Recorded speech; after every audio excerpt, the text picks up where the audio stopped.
Our country is blessed with rich natural resources, but sadly, we have repeatedly squandered these gifts. We are destroying nature's fragile treasures over time, but there is still a glimmer of hope.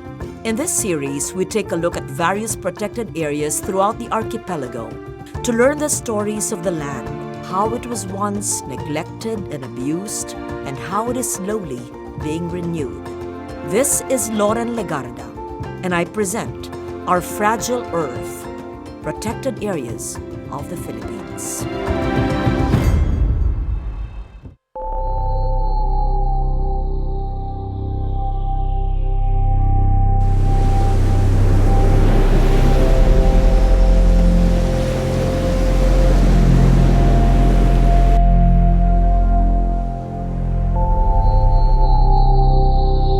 A strait separating the provinces of Batangas, Oriental Mindoro, Occidental Mindoro, Marinduque, and Romblon, a backdrop of scenic blue skies and expansive sea, makes it a haven for both locals and tourists as industries mushroom along its coastlines.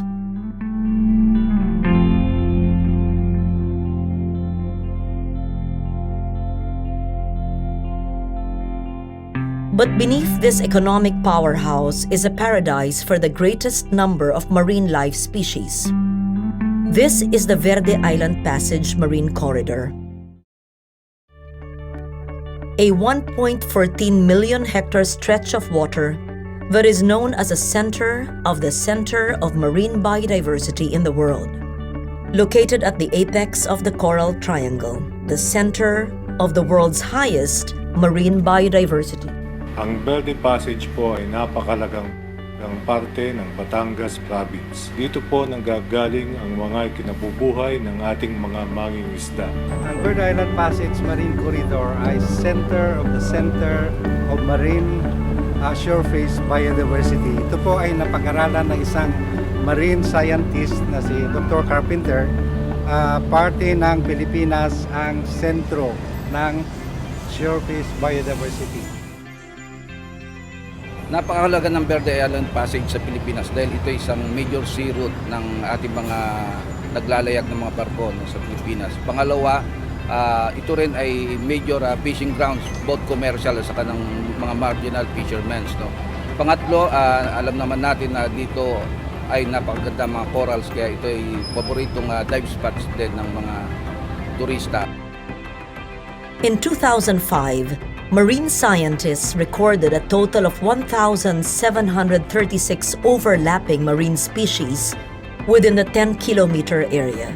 Recently, yung mga ibang marine scientists, kagaya mga specialists sa mga nudibranchs, yung mga maliliit na invertebrates, they found out na nandito yung pinakasentro, pinakamaraming species ng nudibranch sa buong planeta.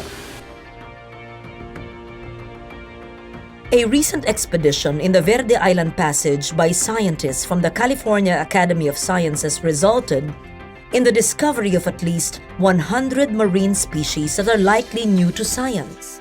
Other studies also show that more than half of the fish species in the country and the most number of hard coral species in the world are found here.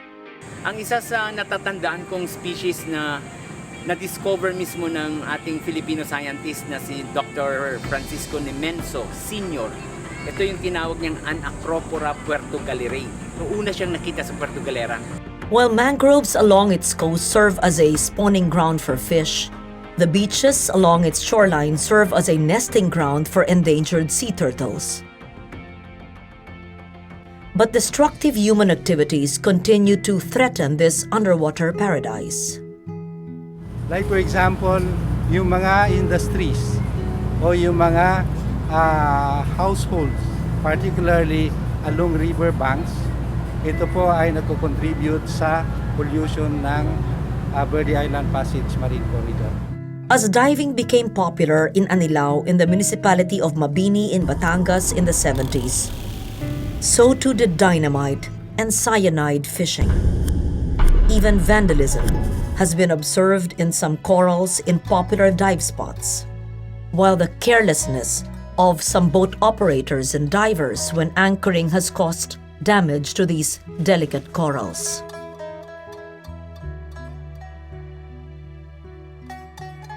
Concerned groups of responsible divers and residents in Anilao launched an initiative to promote sustainable tourism in the Verde Island Passage. Lang yun, yung turismo na dinadala nitong healthy ecosystems, itong mga coral reefs natin. Very internationally renowned na ang Anilao at buong Verde Island Passage sa mga scuba divers from all over the world. I think sa akin napakahalaga para sa lahat ng Pilipino na talagang ma-recognize nila yung halaga na yun at pangalagaan itong globally significant na lugar na ito. Reefs along the resorts were proclaimed marine sanctuaries, and fishing was banned along the affected areas.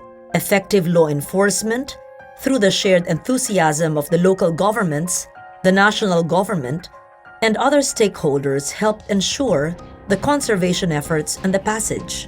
At the front line is a Bantay Dagat, a volunteer group of fishermen that bravely faces the struggles of enforcing the law in order to conserve the marine habitat of the passage. Ang jurisdiction mo ng Bantay Dagat, pangalagaan yung kanilang bawat municipal water. Still, the struggle for conservation continues, with a growth in the diving industry in the last 30 years. Man's willful exploitation threatens not only marine sanctuaries, but the lives of the law enforcers as well. Local fisherfolks are not allowed to fish in the sanctuaries, but the use of compressor diving to spearfish and poach aquarium fish still exists. Rapid and unregulated coastal development also contributes to the destruction of other forms of marine habitat. In the past, mangrove forests were converted to aquaculture ponds and industrial and residential estates. Pollution, such as solid waste from the mainland, as well as noise and ballast water from ships traversing the passage, also imposes a critical threat to the environment. These atrocious man-made threats and the impact of climate change on the environment increase the Verde Island Passage's ecological vulnerability. The Verde Island Passage is not a protected area under the NIPAS Act of 1992. But this measure was filed in 2013, declaring the Verde Island Passage as a marine protected area and ecological tourism zone to ensure its protection from threats and destructive activities. For now, the DENR calls on local governments and stakeholders to make it a collective endeavor to protect the internationally significant marine habitat. In the next 5 years, the DENR's Biodiversity Management Bureau will lead partner agencies in developing a comprehensive management plan that is guided by the principle of sustainable production and consumption and is agreeable to all stakeholders. The Verde Island Passage is one of God's greatest gifts on earth that overflows with life. We must protect this precious ecosystem now before any damage becomes irreversible, so that future generations may still enjoy its beauty and bounty.